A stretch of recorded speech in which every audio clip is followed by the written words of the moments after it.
নমস্কার। আশা করি আপনারা সবাই ভালো আছেন। আজকে আমাদের এক শ্রোতা বন্ধুর প্রশ্ন যে, বিশেষ কোন কোন কারণের জন্যে আপনার মনের আশা পূরণ হয় না? বা বলা ভালো, আপনি যা চান সেটা পান না? প্রথম ১ নম্বর পয়েন্ট, যেটা সাধারণত দেখা গেছে বা দেখেছি, সেটা হচ্ছে দরিদ্র আত্মা।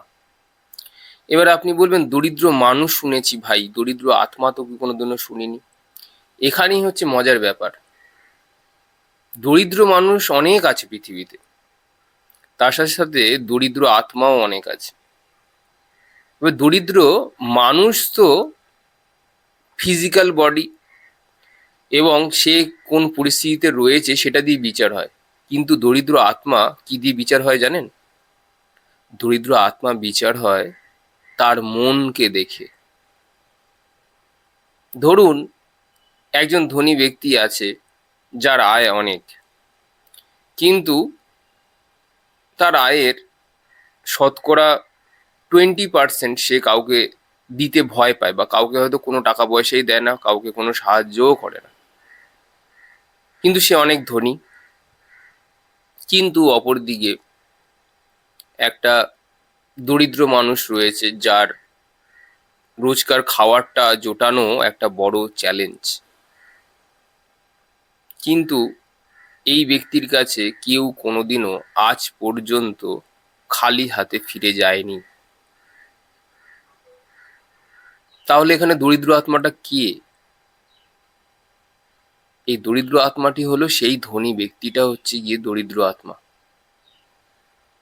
যার থেকেও কিচ্ছু নেই, আসল জিনিসটাই নেই। সেটা হলো গিয়ে মন।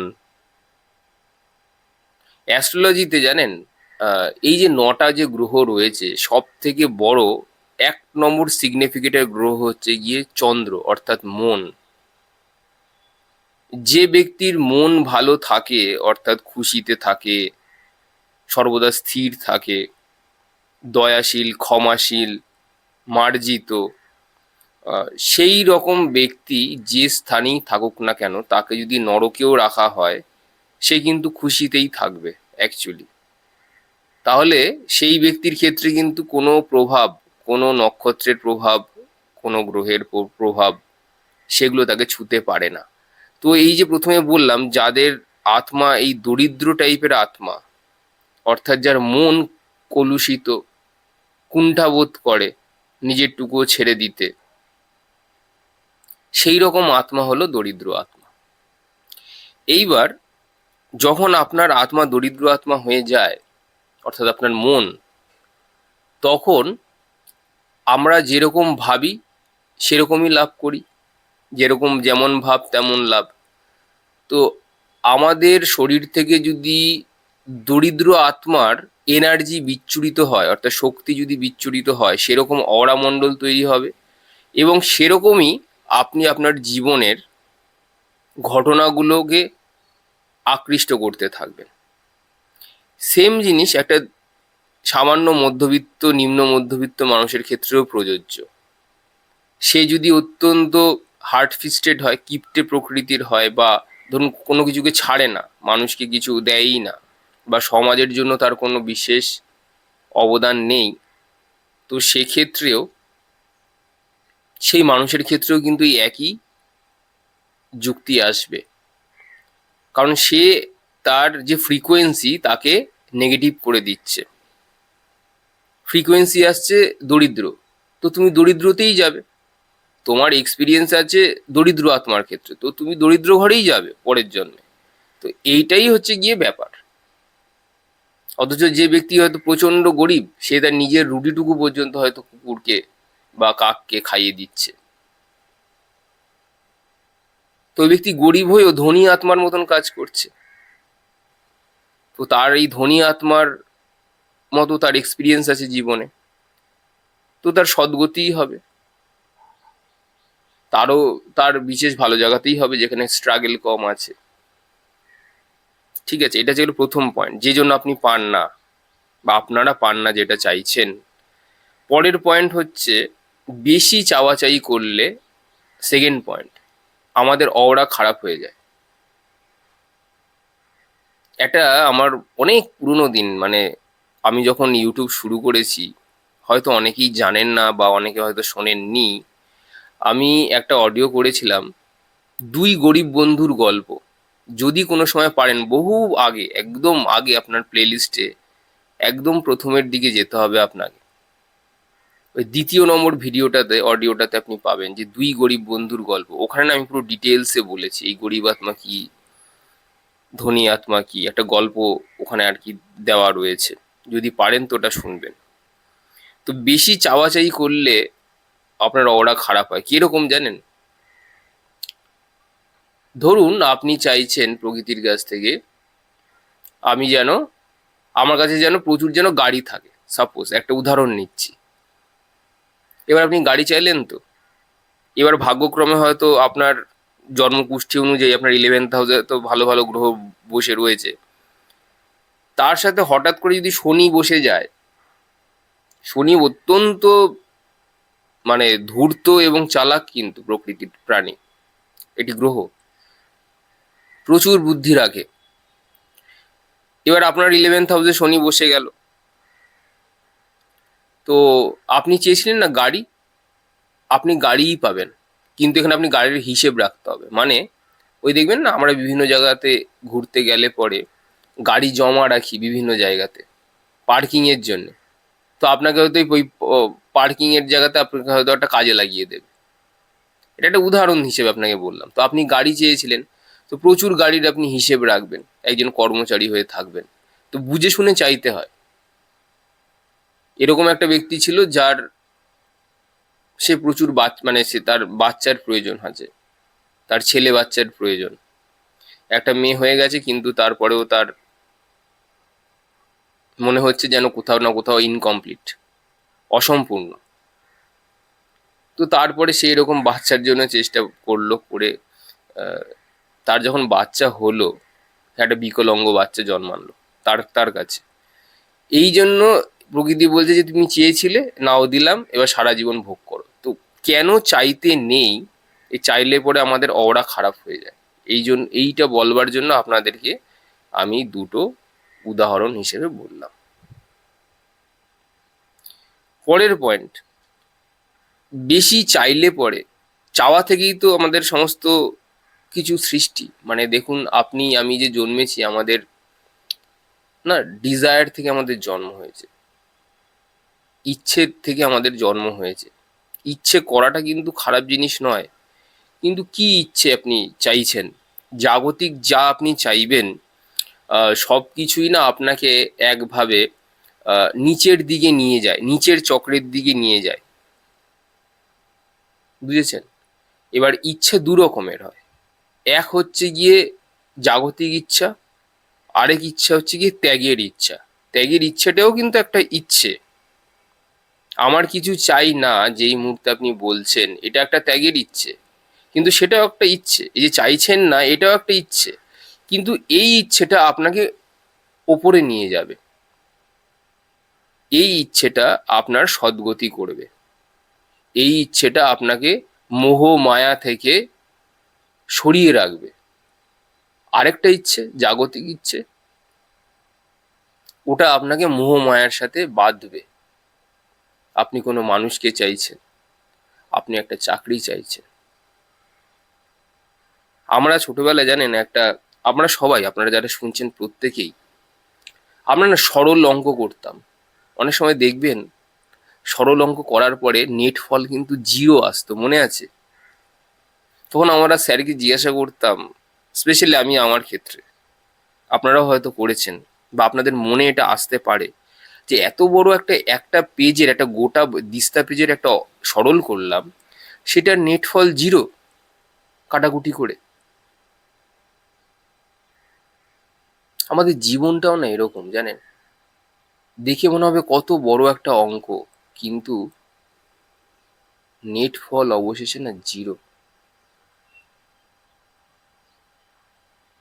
কিচ্ছু নিয়ে যেতে পারবো না আমরা, সব এখানেই আমাদেরকে রেখে দিয়ে যেতে হবে। কত মানুষ হয়তো আমার থেকে আঘাত পেয়েছে, আপনার থেকে আঘাত পেয়েছে, আবার আমরাও কত মানুষের থেকে আঘাত পেয়েছি। এই প্লাস মাইনাস করে করে পেয়েছি, দিয়েছি, প্লাস মাইনাস সমীকরণ করলে দেখবে না আলটিমেটলি নেটফল জিরো। কিচ্ছু লাভ হলো না জীবনে। এই এত কিছু যে, এই এত ভাগ দৌড়, এত জীবনকে নিয়ে খেলা, সংসার করা, এই সংসারে থেকে এত কিছু আপনি করছেন, সমস্ত নেটফল একসময় জিরো হয়ে যায় আমাদের। কোনো হিসেব আর মেলে না। যখন মৃত্যু সহযাত্রী আমরা হব, তখন যদি কোনোদিনও পারেন, আমি হসপিটালে গিয়ে যে ব্যক্তি মৃত্যু শয্যায় থাকে, এরকম দেখেছি গিয়ে কিছু কিছু মানুষ থাকে যারা সামনে থাকলে তাদের মৃত্যু হয় না। যেরকম অ্যাস্ট্রোলজিতে বলা হয়, সূর্য যখন কোনো সময় স্করপিও রাশিতে বসে যায় বৃশ্চিকে, ওটা মৃত্যুর অথবা ট্রান্সফরমেশনের ঘর। তখন এই ব্যক্তি যতক্ষণ সামনে থাকে, তখন কারোর মৃত্যু হয় না। এটা আমি বলছি না, এটা লাল কিতাব বলছে, এটা অ্যাস্ট্রোলজি বলছে। উম, তো হয় না সত্যি মানে। কিন্তু তার আগের পরিস্থিতি অবধি আমি যখন থাকি, যতক্ষণ থাকি, তাদের সাথে আমি কথা বলেছি জানেন। তারা বলল যে জীবনে আমার আমার করা যা যা করছি, যা যা করে এসেছি, তার নেট ফলটা জিরো। তো যাই হোক, এটা আপনাদেরকে এই জন্যই বলা যে চাইলে পরে কিছুই নেই এই চাওয়া পাওয়ার মধ্যে। আজকে হয়তো কেউ, আমার মা হয়তো ভাবছে ছেলেটা একটা ভালো চাকরি পেলে হয়তো ভালো হতো। এই ভালোটারও কিন্তু শেষ আছে। এই ভালোটারও শেষ হচ্ছে একদিন তুমি রিটায়ার্ড হয়ে যাবে, বাড়ি চলে আসবে। আজকে ধরুন আমার 32 বছর বয়স, আমি যাই করি না কেন, আপনি বলবেন 28 বছর এখনো বাকি আছে। চাকরি করলেও কেটে যাবে, না চাকরি করলেও প্রকৃতি যেরকম ভাবে একটা মানুষকে বানিয়েছে সেভাবেই কেটে যাবে। চাওয়াচাই করে নিজের চক্রে গিয়ে না লাভ নেই। ত্যাগের ইচ্ছা থাকা উচিত।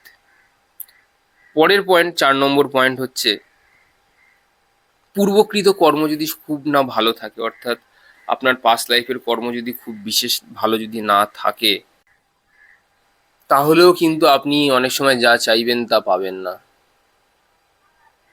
অনেক সময় আপনার মনে যে ইচ্ছাটা থাকে আপনি পাবেন না।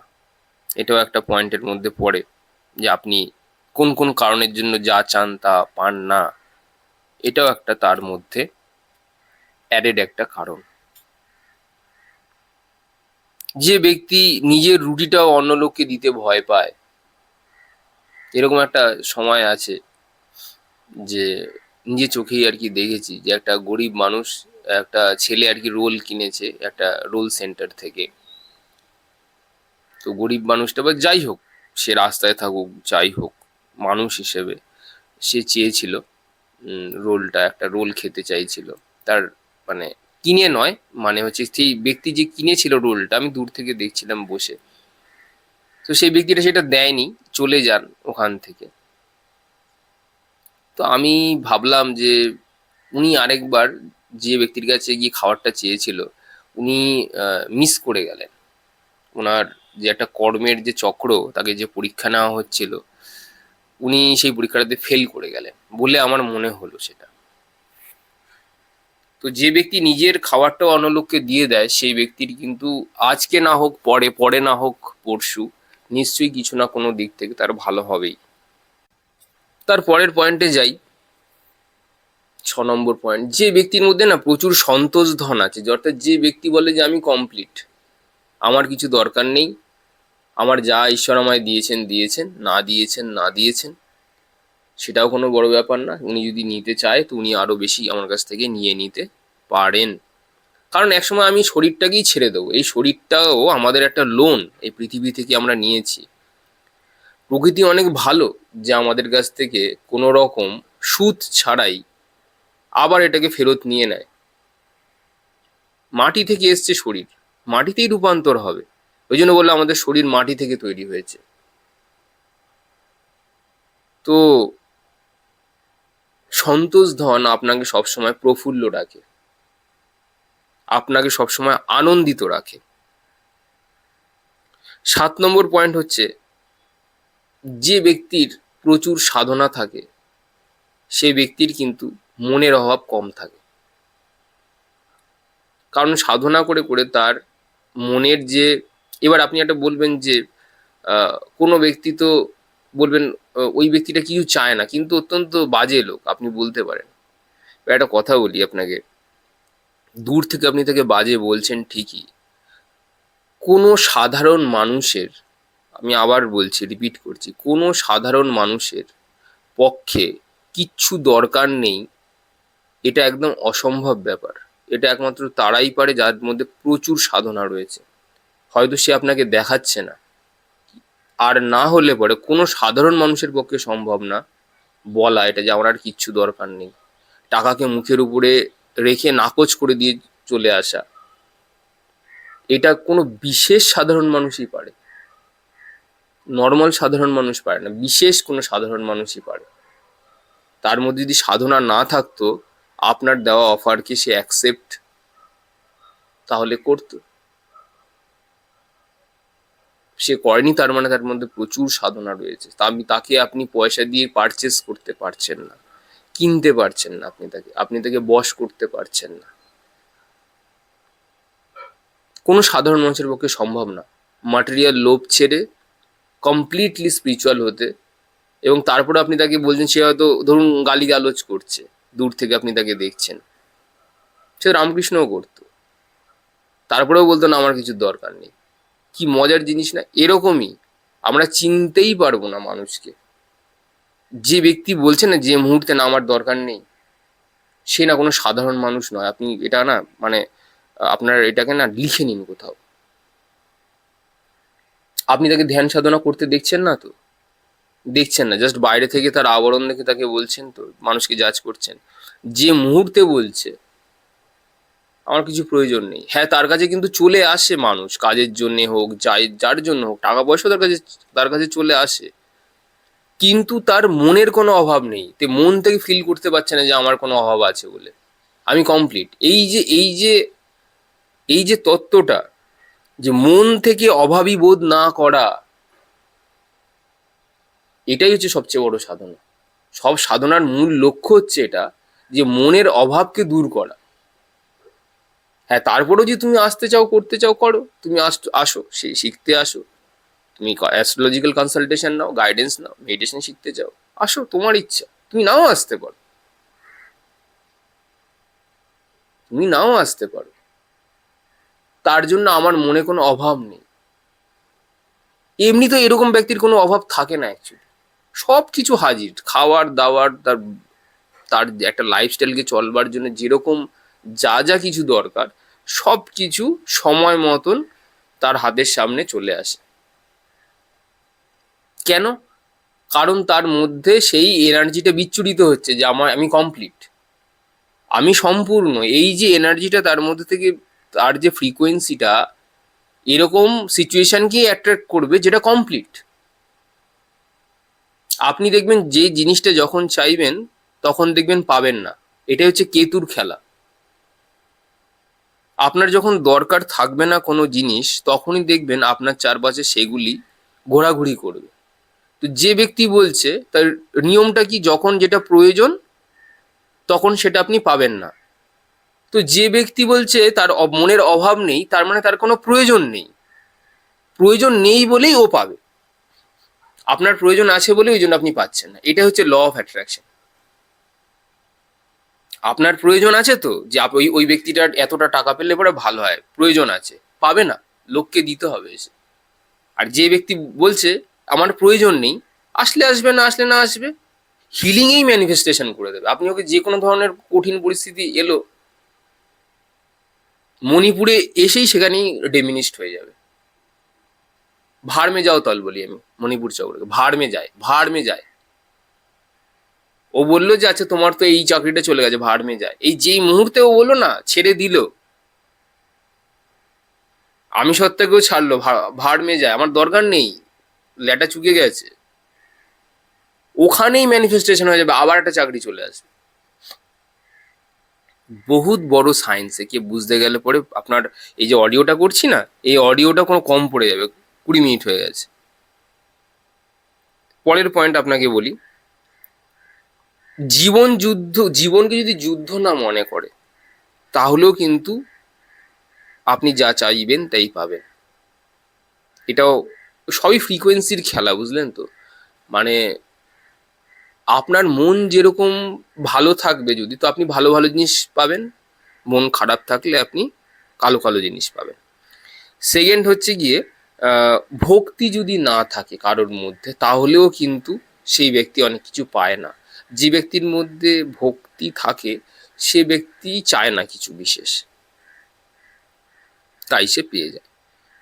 তারপরের পয়েন্ট বলছি যে, যে ব্যক্তির মধ্যে লোভ নেই, ঈর্ষা নেই, যে আমার পাশের বাড়ির ছেলেটা ভালো গাইতে পারে বা ভালো বলতে পারে, আমি সেটা পারি না, এই কম্প্যারিজন নেই। যে ভালো পাশে পারে, সে তার আরো উন্নতি হোক, তার আরো ভালো হোক, তার আরো খ্যাতি হোক, সে আরো উপরে উঠুক, এই যে চাওয়া, সে তার ভালো থাকুক, তাহলেও কিন্তু ঈশ্বর আপনাকে কোনোদিনও ঠকাবে না। প্রকৃতি আপনাকে এমনি এসে দিয়ে যাবে।